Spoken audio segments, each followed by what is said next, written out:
बाकी ये हम आपको सर्कुलेट कर देंगे। जी, प्रधानमंत्री जी की मुलाकात एलन मस्क से हुई, उस पर गृह मंत्री नरोत्तम मिश्रा का एक बयान आया है। उनका ये कहना है कि आज तो कांग्रेस वालों की चिड़िया उड़ गई होगी, जो जलन है उसके लिए उनको बरना भेजा जा सकता है।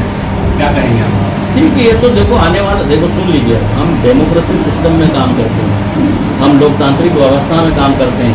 इसका जवाब हमारे से ज़्यादा बेहतर तरीके से आने वाला जो वक्त है, मध्य प्रदेश की जनता जवाब देगी, वो सटीक जवाब होगा। गृह मंत्री की जो बोल है उस पर क्या कहेंगे? गृह मंत्री जी तो सत्ता के इतने दीवाने हो गए, सत्ता का नशा उनके ऊपर इतना चढ़ा हुआ है। मैं उनको अभी से नहीं, मैं बहुत समय से देख रहा हूँ, तो वो तो अपने सत्ता के नशे में चूर है। गृह मंत्री ने यह भी कहा है कि कांग्रेस भाजपा का विरोध करते करते जो प्राचीन काल की परंपरा योग का विरोध किया है। एक भी फोटो कोई कांग्रेसी दिखा दे जहां योग किया हो योग दिवस पर। देखिए, हम रिलेवेंट आज प्रदेश की जनता को किस बात की आवश्यकता और जरूरत है, महंगाई पे क्यों बात नहीं कर रहे हैं, बेरोजगारी पे क्यों बात नहीं करते हैं, नोटबंदी और जीएसटी से किसका फायदा उस पर क्यों बात नहीं करते हैं, 2000 का नोट तो इनका छपाया हुआ तो उस पर क्यों नहीं बात करते हैं। यही षड्यंत्र है बीजेपी का कि असली मुद्दों से और जो वादे किए थे उन वादों से जनता को भटकाना चाहते हैं, कि जिससे कि हम वो ध्यान मोड़ दें और फिर लोगों का ध्यान मोड़कर हम हमारी राजनीति करते हैं, राजनीति रोटियां सेकते रहे। लेकिन अब मध्य प्रदेश में ऐसा नहीं हो सकता, इसका जवाब जनता देगी। तो फिर भी जनता बीजेपी को वोट देके जिता दी जा रही है। ये देख लिया ना, कर्नाटक का भी चुनाव हुआ, आने दीजिए चुनाव। ज्ञानेश्वर पाटिल का कहना है कि इस कांग्रेस के परिचय पे समोसा कचौड़ी लोग खा रहे हैं और कांग्रेस बौखला रही है। आप इस पे क्या कहेंगे? ये उन्हीं का बनाया हुआ है, ये ध्यान रखना। अभी ये मेरे पास जो बुकलेट है ना, नारी सम्मान योजना का, महिलाएं उसको ऐसा संभाल रही कि हमारा 25 से 30 हजार का हमारे एक साल का चेक है।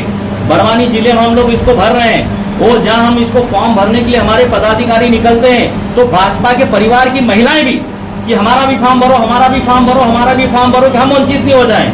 तो ये उनका बनाया हुआ षड्यंत्र, ये जवाब एफआईआर कराई आप लोगों ने इस तरह के विजुअल पे की बात की थी 15 महीने में आपके किसानों के घर से माफ नहीं हुए, चक्कर काट करके हो सकता है। दूसरी चीज, कन्यादान में 51,000 रुपए देने में तो बेटियों की शादियों के बच्चे लेकर गोद लेकर कलेक्टर के चक्कर काटते हैं।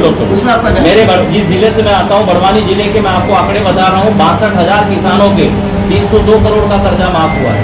ऐसा लगभग 400 करोड़ रुपए का खरगोन जिले का कर्जा माफ हुआ।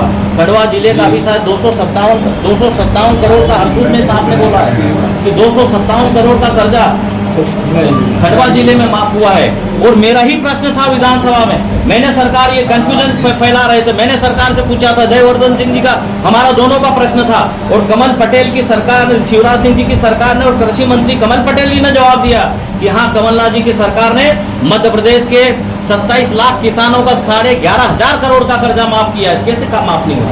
और अगर कोई एक आध दो केस है तो बताना, हमारी जानकारी में लाना। बच्चन जी, आप कह रहे हैं कि सत्ता का परिवर्तन कांग्रेस की तरफ जा रहा है, साफ दिख रहा है, लेकिन छिंदवाड़ा में आप एक पार्षद की सीट नहीं बचा पा रहे हैं। कैसे नहीं बचा पा रहे? अभी जिस दिन मेरे यहाँ जो पार्षद के रिजल्ट आया, उसी समय कमलनाथ जी का बड़वानी जिले के पार्टी में कार्यक्रम था, वो कार्यक्रम वही छिंदवाड़ा से ही फोन आया था। एक ये जो आपका बुरहानपुर से शाहपुर का उपचुनाव था पार्षद का, वो भी हमने जीता, छिंदवाड़ा में भी हमने जीता, और ये सतवास में भी हमने जीता। जहाँ भी उपचुनाव के जो परिणाम अभी आए हैं, अधिकतम जगह कांग्रेस जीती है। खंडवा सीट कितने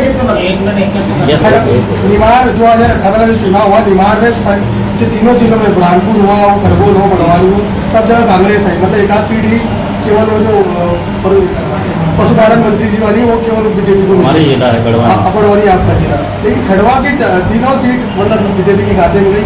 एक सीट थी वो भी आप गवा बैठे, तो इसको लेकर खंडवा को लेकर कुछ विशेष लेकर? बिल्कुल, आपने जो बड़वानी जिले की बड़वानी विधानसभा की बात की और निमाड़ की जो बात की, आप उसको सुन लो। खरगोन और बड़वानी में 10 में से 9 सीट हमने जीती। एक केवल सीट जो थी जिसमें अभी प्रेम सिंह पटेल जी जो पशुपालन मंत्री है, अब वो सीट भी हम जीतेंगे। और बुरहानपुर और खंडवा की बात सुन लो, ये जिस तरह से हम लोगों को जो अभी जोश और उत्साह और लोगों में जो बात आ रही कि भैया अब हमारा मन खट्टा हो गया, जो भाजपा के लोगों के द्वारा भी बात आ रही कि अब जो भाजपा ने जो बोला था वो बिल्कुल नहीं किया है, अब हम आपको कांग्रेस का एमएलए बना कर देंगे। अब यहाँ पर हम बुरहानपुर और खंडवा में भी हमारे सभी एमएलए जीतेंगे। कांग्रेस में गुटबाजी लगातार सामने आ रही है। हर बार जब भी कुछ यहाँ बैठक होती है, कुछ ना कुछ गुटबाजियाँ होती है, जो कुर्सियाँ चलती है, उसको लेकर आप क्या कहेंगे? मैं आपको बताना चाहता हूँ, बहुत बड़ा परिवार है कांग्रेस का। कभी कोई कोई हो जाता है परिवार में, कभी कोई किसी तरीके की बात हो जाती है, हम उसको फिर भी अपने हिसाब से जो जो विचार विमर्श के बाद हम उसको पटरी पे लाते हैं, ट्रैक पे लाते हैं, और जो भी छोटी मोटी कोई बात है तो वो जल्द उसका समाधान हो जाएगा। आज की बैठक देखिए आपने, शानदार बैठक हुई।